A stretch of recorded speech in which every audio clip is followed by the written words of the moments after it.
E com esses números que eu citei do Andréas Pereira, ele tem aí uma marca também importante no Campeonato Brasileiro, já somando com todos os jogadores dos clubes, né? Ele é o líder, então, em assistências e também em participações em gols no Brasileirão 26, contando os 20 clubes. Então são 5 assistências e no total 6 participações em gols. E se juntar com o Paulista, então ele tem os gols, as assistências e um buraco. Não. Que valeu um gol, é uma assistência, uma desassistência. Inclusive, teve uma declaração do Andréas sobre essa questão, já eu vou ler aqui, a gente vai discutir, porque ele deu uma declaração no pós-jogo explicando o porquê daquela situação. Já vamos falar sobre isso. Vamos porque ele queria ferrar o cara e fez muito bem. Calma. Futebol é assim, pô. Vamos fazer um suspense, porque a resposta dele não foi essa. A resposta dele foi diferente. Daqui a pouco a gente vai falar. Mas esses números são interessantes, mas pode falar também. Então, sobre o Andréas, nós não podemos esquecer de um fator que ele é muito importante, mas muito importante mesmo. O Andréas Pereira está no meio da temporada. Ele fez toda a pré-temporada lá na Europa, na Inglaterra. Ele agora está no meio da temporada, enquanto os outros aqui estão no começo da temporada e, inclusive, mal condicionados. Não tiveram nenhuma preparação devida. Eu gosto demais do Andréas Pereira, não estou menosprezando, não. Mas é importante a gente ressaltar esse detalhe, porque a tendência é que a partir do meio do campeonato, dentro da normalidade, a condição física dele cai um pouco. Porque aí ele vai entrar no que seria o período de férias. O corpo humano, ele não é uma máquina, né? Ele não vai sendo readaptado. Então ele tem um ciclo, ele vai subindo, atinge o auge, depois ele cai, precisa parar um pouquinho, aí dá uma reacertada, dá uma returbinada, recomeça o trabalho, a preparação, volta a subir, volta a... São ciclos normais. E o Andréas está numa outra pegada, né? Ele está no meio da temporada, então é normal que ele esteja melhor que os outros. Mas ele é muito bom jogador, gosto muito desse jogador, entendo que ele vai ajudar o Palmeiras bastante, mas só é importante ressaltar isso porque é bem possível que ele tenha oscilação no meio das competições. É bem natural que isso aconteça. Pedro Marques, Andréas Pereira sendo importante, sendo decisivo, participando. É um jogador que já acompanhamos ele aqui no futebol brasileiro. E aí, a informação que chega aqui, Pedro, Piperno e Flávio, começando pelo Pedro, é que depois do jogo, o Andréas Pereira disse o seguinte sobre ter danificado a marca do pênalti antes da cobrança do Memphis Depay no derby. Abre aspas. Estava limpando a chuteira.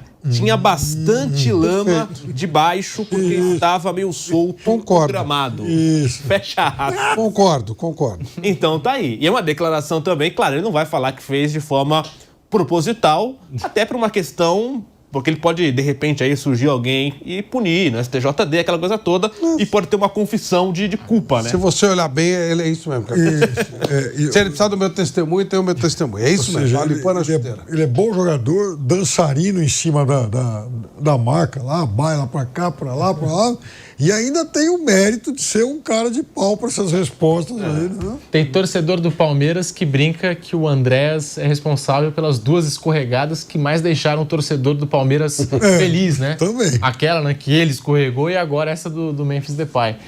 Mas uma sacanagem, né? Achei assim, uma palhaçada o que fizeram com o Andréas Pereira durante essa semana. Essa repercussão toda aí, questionando até mesmo o caráter dele por uma situação de jogo. Eu não lembro onde estavam essas pessoas todas quando o Andréas, no ano passado, ele é expulso contra o Vitória pelo Campeonato Brasileiro, que ele leva o cartão amarelo por uma simulação do jogador do Vitória. Ali ninguém falou de caráter, né? Ali ninguém quis julgar o atleta do Vitória, ou quis falar do Andréas Pereira, enfim. E agora achei uma palhaçada o que fizeram, o que falaram do Andréas durante toda a semana. E aí saiu a informação de que o tribunal entrou na mira do tribunal, o Andréas Pereira. Mas como que o tribunal quer interferir numa situação de jogo? Quem que é a autoridade do jogo? É o árbitro. Os bandeiras, quarto árbitro, enfim. Ninguém no campo viu essa situação, né? Se é para levar o Andréas para o tribunal, não era mais fácil levar o árbitro, os bandeirinhas, que também não viram, né, o que se passou ali em Itaquera, e uma situação que já aconteceu no meio do futebol, que agora se passou no derby, certamente vai voltar a acontecer. Eu acho que nos próximos clássicos certamente os clubes aqui vão ficar atentos, né? O Memphis falou agora em entrevista, acho que pro Romário, eu estava dando uma conferida aí, dizendo que os jogadores ali do Corinthians tinham que ficar mais ligados. Também achei uma ingenuidade aí dos jogadores do Corinthians naquele dia, que todos eles ou foram conversar com o Dorival, dar aquela hidratada, né, beber água, ou estavam ali no meio do bolo dos jogadores do Palmeiras que reclamavam com a arbitragem, Gustavo Henrique estava caído e nenhum deles foi proteger a marca da Cal. Então, assim, resposta sensacional a do Andréas, que eu achei que foi uma palhaçada que fizeram com ele durante a semana, questionando o caráter dele, enfim. Achei muito boa a resposta dele. Concordo 100% com o Pedro, mas eu acho que o Depay não perdeu o pênalti por causa daquilo lá, não. Ele escorrega mesmo, tem nada a ver.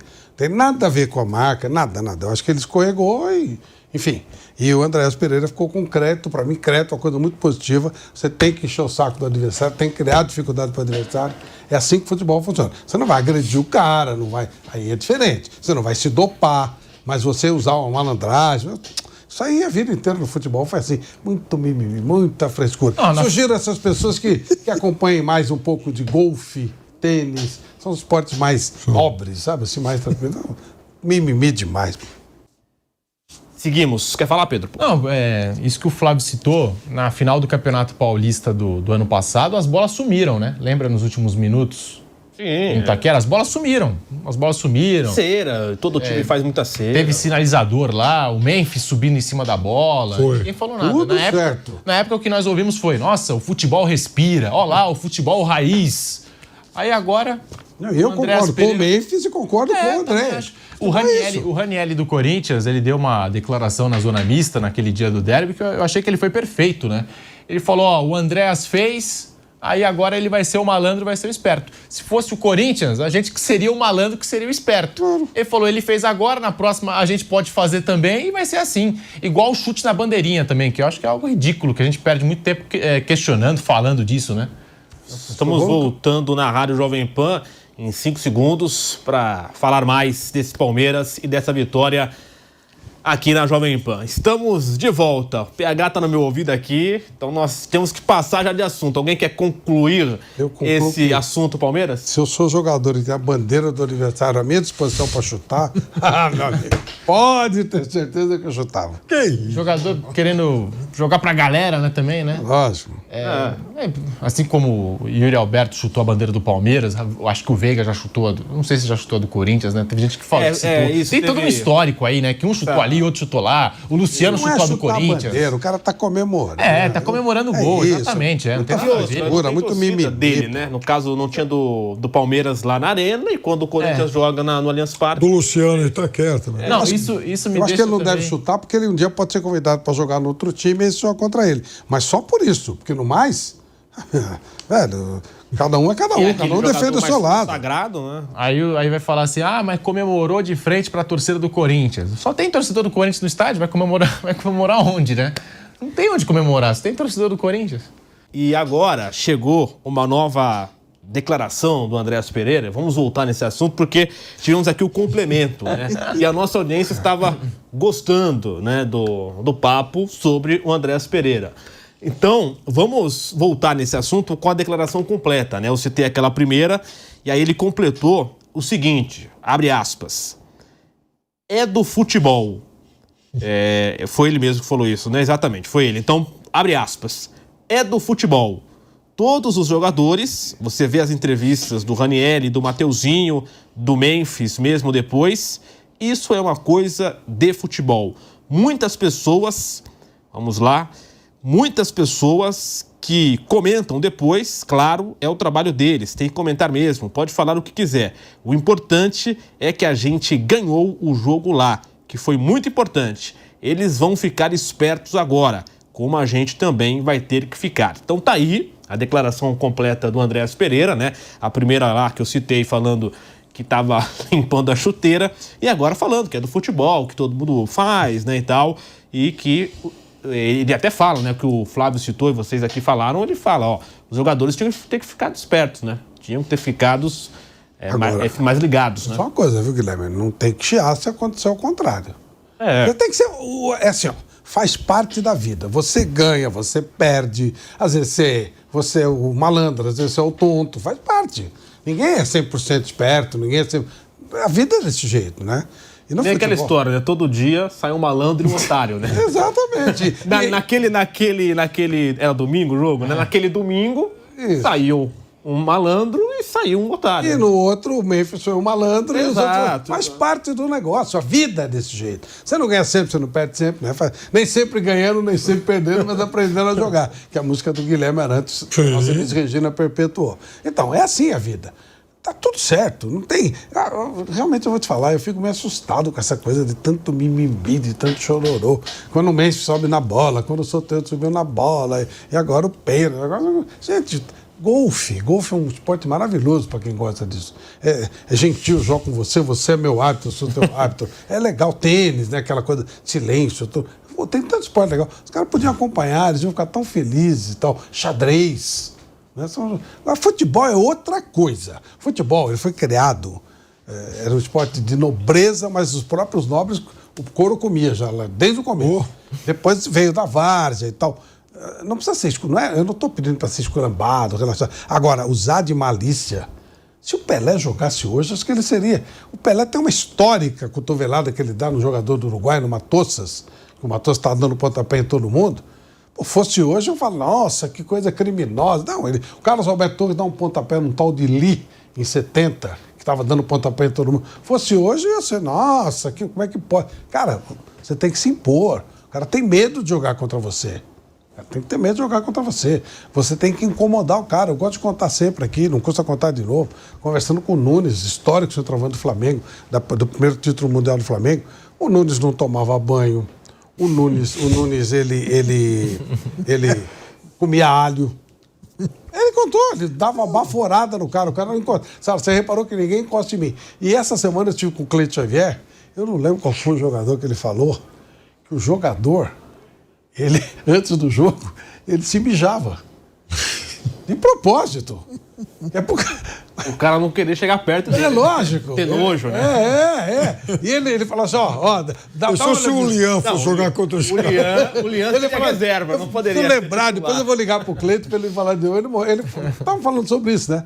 E ele falou que o cara, zagueiro, ele falou, tá vendo aqui? Eu falei, pô, o que tá acontecendo? Assim, cara, o cara não encosta em mim, não. É lógico que isso é um certo exagero, mas faz parte do negócio. Cada um se defende como pode. O Pelé não dava mole, os grandes jogadores não davam mole. Tem esses caras que usavam subterfúgio que é até um pouco exagerado e tal, né? O cara grandão, ele usa o cotovelo. O Haaland, ele não é sempre... Ele usa aquele corpão dele lá de uma maneira... Não é só para proteção. Ele mete o bico, a ponta do cotovelo na cara do cara. Se o cara chegar, o cara se estoura. Lembra aquela vez que o Cucurejas fez graça com ele, jogou o cara no chão largo? Faz parte do negócio. O futebol é um jogo dessa forma, é um jogo complexo. É um jogo que você tem que usar todo subterfúgio que você puder para poder levar vantagem. Sem agredir, sem machucar. E às vezes até, já aconteceu no futebol historicamente, até isso aconteceu. Até de gente atacando alguém, machucando alguém, porque estava querendo machucar o cara. Quando o cara queria machucar o Pelé, ele só escorava. Algumas pernas foram quebradas por causa disso. Piperno, muita gente, como o Pedro falou, né, levando a discussão para o âmbito da questão ali de caráter, né? Ah, não pode, questão ética, enfim. É uma área que no futebol não tem, na verdade, né? Você vê goleiro fazendo cera, jogador caindo, simulando falta que... teve agressão, o braço bateu no peito. Isso pode, né? Então. Isso ninguém fala nada. Isso que é nojento, que atrapalha o jogo, que enche o saco, isso aí pode. Isso é muito pior, muito pior. Então, você também concorda que levar para esse lado de caráter, de ética, também não é um caminho, concorda, Piperno? Eu concordo, tem muito exagero nisso. Existe um negócio no futebol que chama falta, né? Enfim, se o cidadão comete lá uma infração, ele é punido. E se ele comete uma infração premeditadamente, ele sabe que ele está correndo um risco. Então, aí você vê, eu acho que, enfim, o jogador está sendo demonizado aí justamente pelo falso moralismo da bola. Sabe, futebol não é, sabe, nem no campeonato lá do Vaticano não é tão diferente assim. Ué, o Valdívia não dava o chute no vácuo lá? Quando o time ganhava? O que vocês acham? Então, estreou lá no Equador agora. Tá deu fazendo miséria lá. Umas piruetas lá, os caras não entenderam nada, ficaram rindo e tal. Copa Imprensa aí, troféu imprensa, o pessoal sai na porrada aí, que depois quer falar de imoralidade. É isso mesmo. Não é troféu imprensa. Faço o que eu digo, eu não faço o que eu faço. Campeonato da imprensa aí, sai na porrada, o couro come, todo mundo faz de tudo pra ganhar o jogo, né? Então, tem provocação às vezes, Claro, né? claro, faz parte. Isso aí faz parte do jogo. O futebol, o Johan Cruyff falava uma coisa espetacular. O futebol é um jogo que se joga com a cabeça e os pés são o instrumento que você usa. Tem que ser inteligente. Se você desestabilizar o adversário... O Garrincha, ele era meio 13, né? É verdade. Ele não tinha muita noção e tal. Mas ele driblava o cara, às vezes até sem muita lógica, ia lá, voltava, vinha de novo, parava, corria, deixava a bola e voltava e tal. Porque ele desestabilizava o cara ficava louco. Chegava uma hora que o cara tinha medo de chegar perto dele. Ué, o Júnior Baiano, ele intimidava o cara. O Vasco teve uma história... Zaga de Brito e Fontana, que o Vampeta conta, que o couro comia, cara. Isso faz parte do negócio, faz parte do jogo. Você não vai... Tu tem limite, claro, quando você arrebenta o cara, a menos que o cara queria te arrebentar. Aí, quem chega primeiro, né? Mas fora isso, quando você desestabiliza o adversário, é uma maravilha. É isso que você precisa, desestabilizar o adversário. Ué, paradinha no pênalti. Você arrebenta o goleiro. É antiético? Não. Faz parte do negócio. Um drible, uma bola. Mas aqui até drible, as pessoas se incomodam. Se o cara driblar muito... Outro dia eu vi na internet, eu quase joguei o celular no chão. Um garotinho, 9, 10 anos, ele dá drible, chaleira e tal, mete a caneta. O técnico tirou o moleque. Não, tem que ser mais objetivo. Um cara desse não pode trabalhar no futebol, pô. E o tamanho do jogo, né? Assim... Vai passar uma semana e a gente ainda está falando do derby. Acho que vai continuar falando por essas declarações do Andréas Pereira, o tamanho do clássico. E às vezes, por alguns personagens, esse jogo pode ser menosprezado e tal, mas não, o derby é sempre um jogo à parte, né? E mais absurdo é se cogitar punição no STJD, né? Isso aí eu te falo já. Chegar no STJD. Não, e não teve ainda denúncia, porque eles vão se basear em quê para fazer a denúncia? Mas é provável que tem. Eu também acho que vai ter. Aí vai ter. O que vai acontecer? Como é que funciona o STJD? Já aconteceu várias vezes. São nobres advogados, pessoas conhecedoras, pessoas sérias. São sérios. Mas eles têm um ego infladíssimo. Eles gostam de aparecer. Não ganha nada pra fazer, mas eles querem aparecer. Isso é uma oportunidade de ouro. Se eles indiciarem, todo mundo vai lá querer ver o julgamento. Aí o que vai acontecer? Punição seríssima. 6 jogos e tal, não sei o quê. Aí passa uns dias, joga um jogo, aí já... Olha, o Palmeiras apelou e caiu para uma multa de R$5, que pode ser paga em 15 anos. É isso. Na hora que tiver os holofotes, o principal é eles aparecerem. O holofote. Depois, vai passando o tempo, vai ver e tal. Então, se ele for indiciado, ele vai pegar uma pena forte, mas não vai cumprir nunca, vai ficar por isso mesmo. Recentemente teve um caso assim, que o caso foi desaparecendo, aí passou, batido. Eles querem aparecer, eles gostam de aparecer. Uns R$10 e tá tudo resolvido. Eu não devia falar isso porque é falta de ética do seu Vanderlei Nogueira. Mas quando tinha esse julgamento, o cara queria aparecer na antiga Federação Paulista de Futebol, e a gente precisava ir embora, precisava fechar o jornal, fechar as matérias e tal, o senhor Vanderlei Nogueira ia ali onde como é que chama o negócio de desliga as tomadas? Disjuntor? Disjuntor, né? É. Ele ia lá e desligava a luz. Era no 9º andar. E a maioria eram já senhores, já gordos e tal. Pô, apagava a luz, apagava e levantava. Os caras falaram, caramba, vou ter que descer. Aí já julga, absorve. Acabava em 5 minutos, todo mundo resolvia o problema. Vanderlei Nogueira fazia, olha que falta de ética. Vanderlei tem história. Terrível. E eu falava, Vanderlei, não faça isso, mas ele fazia.